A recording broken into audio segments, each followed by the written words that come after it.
turn back to Dr. Gayad. You mentioned, these 3 points early on, but I want to now ask, how should young professionals ensure that they are adequately prepared for these new workforce developments that you mentioned earlier?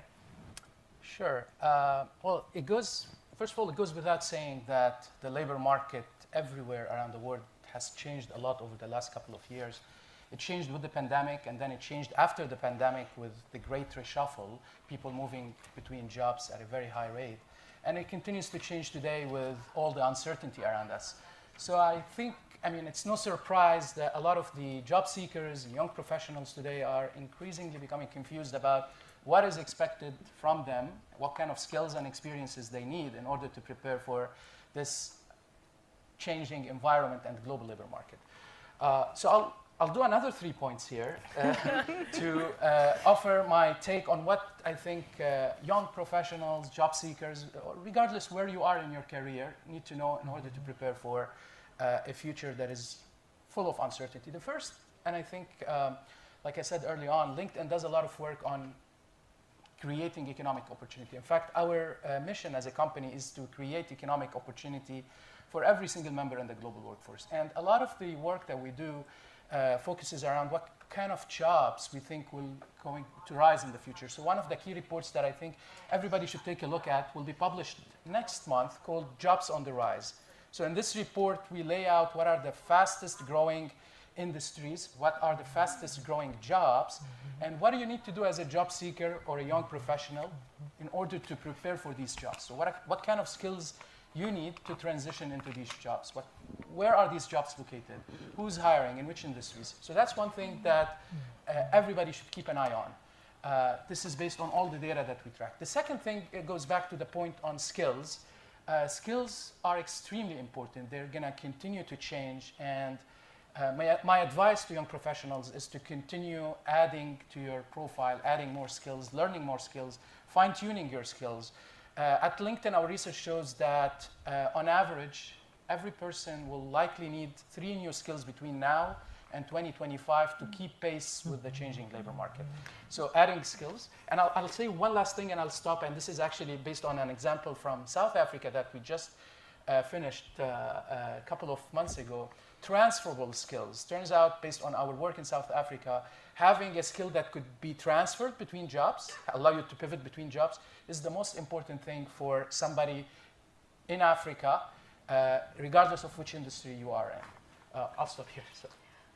So our panel is wrapping up very shortly. I want to turn to Janine to ask specifically, what is the government's role in capacity building? Sure, thank you.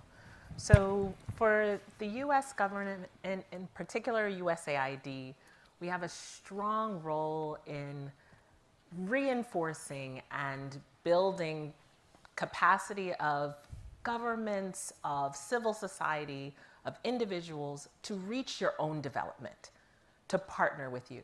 I think we started at the beginning of the panel. We have some of our Young African Leaders Initiative alum in the audience, which we're very pleased to see as just an example of some of the US government's role in building leaders, in helping to achieve your own capacity.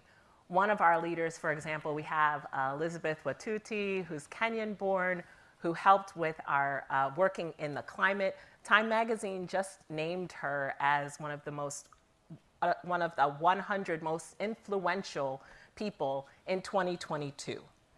So it's just an example of how partnering and working together, we're able to help others achieve their own goals and development.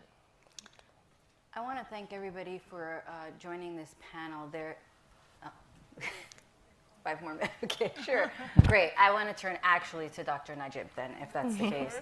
I would definitely like for you to discuss a bit more about women in STEM. Sure. Thank you for that question. So I've been very fortunate to have a lot of support through my career from my family, from my advisors, from men and women, men allies who were supporting me in my journey, but I never took that for granted. I never took that for granted because it's not lost on me that 1 or 2 generations ago, women in my own family were illiterate. So, you know, it's a huge difference and a huge leap. And that also applies across the continent. When we talk about STEM education, let's talk about education first. It's access to education.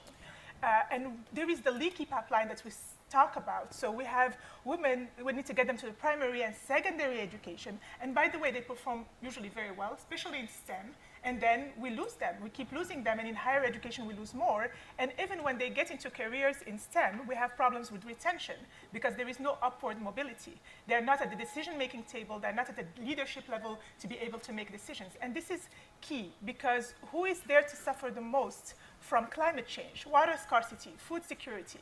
Women will suffer the most from this.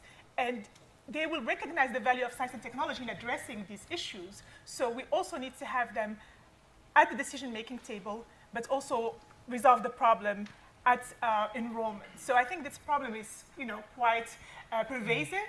But in our programs, we make sure that we have gender parity. We just launched the US Africa Frontiers program at the National Academies. Half of our speakers were women. 40% of the attendees were women. That's higher than what we have in the US, by the way. So we're working hard on this, but yes, it's important. No progress in Africa will take place without gender inclusion, gender parity, and gender-sensitive/responsive policies in education. I want to